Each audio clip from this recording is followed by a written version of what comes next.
For this week in reading, we are going to do an activity called Make and Confirm Predictions, and this is the chart that you are going to use.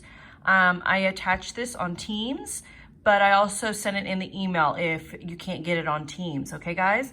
So this is the chart that I'm going to use, and these on the next page are the little posters that we let y'all see to kind of help you remember what predictions are and how do we make them, okay? You can make predictions before you read. You can look at the title and the pictures like of the front of the book or even inside the book without reading everything. You can make predictions during your reading. So like you can be in the middle of your story and stop and think about, well, what do I think is going to happen from this? Or what do I think might happen next? And then we can also make predictions after we're reading. We can actually decide, well, was my prediction correct or did something else happen? Okay. All right. So if you go to, whoops, hold on guys, let me find it. If you go to our learning menu, you will see that you can go to MyOn. You can log on to MyOn to find a book, and these are some of the recommended stories. A Place for Mike, A Pup Shows Up, At the Beach, and Ava the Angelfish. So I actually went to Clever, and I found MyOn right here. I clicked on it, and this was actually the story I chose. A Pup Shows Up. You can do this story, you can do a different story, guys, it does not matter.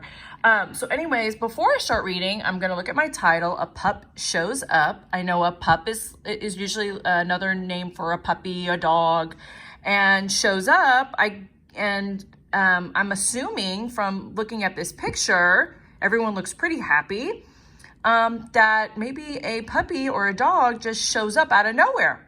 And maybe the kids try to decide what they're gonna do with the puppy, okay?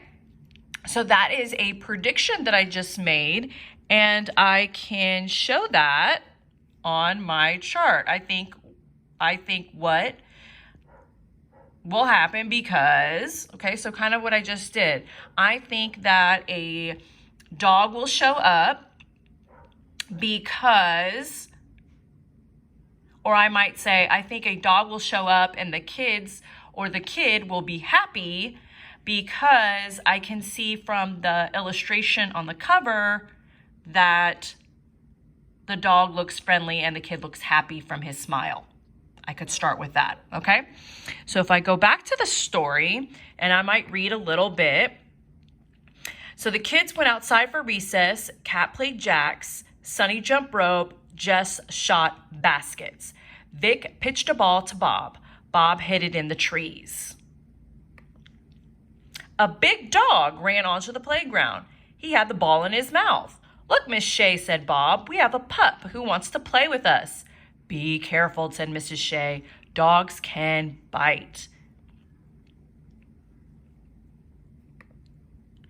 The dog trotted over to Bob. The dog dropped the ball. He flapped his big pink tongue. He seems nice, said Bob. Bob threw the ball for the dog. The dog ran after it.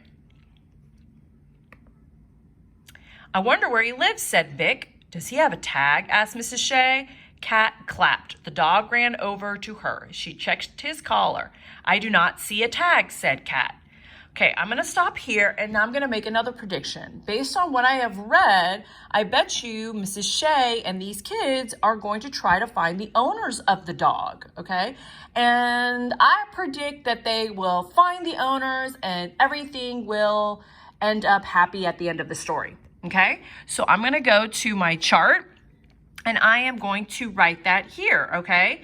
Now, as I continue to read, if I decide that I want to change that because something happens, maybe they keep going from door to door and they can't find the puppy's owner, then I might change and say, I actually think that one of the kids might keep the puppy instead of finding its owners. And then at the end, I'm going to have to decide, or I'm going to have to find out if I was right or if I was wrong. Okay, and that's what I'm going to write here. my prediction was right, or I'm going to put my prediction was wrong. And guys, it is okay if it's wrong. It's how we learn, okay? I hope this helps.